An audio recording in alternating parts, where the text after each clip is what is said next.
बघा, मथुरच्या आणि माझ्या वैयक्तिक नादी लागायचं नाही. नादी लागला तर नाद पुरा करून सोडतो.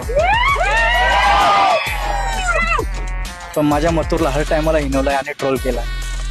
पण आज व्याजा सगळं उत्तर दिला. अंगावर आम्ही व्याज ठेवत नाही.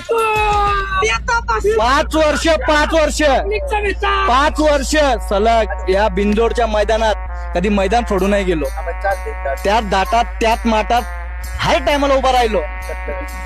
मैदान सोडून नाही गेलो. एक गाडी केली आणि 4 महिने बाहेर कुठेतरी पळून द्यायचा. मी कधी पळून नाही गेलो. आज मी जिंकलो. आज मी काही बोलू शकतो. प्रत्येक जण प्रत्येकाचा टाइम असतो. प्रत्येकाच्या आयुष्यामध्ये ऊन सावली येत राहते. पण आज नियोजनाचा बादशाह आतापासून नाहीये. मथुर आदात असताना होता सोबत. काय सागर भाऊ? हो. हा, म्हणून वैयक्तिक नादी लागायचा नाही.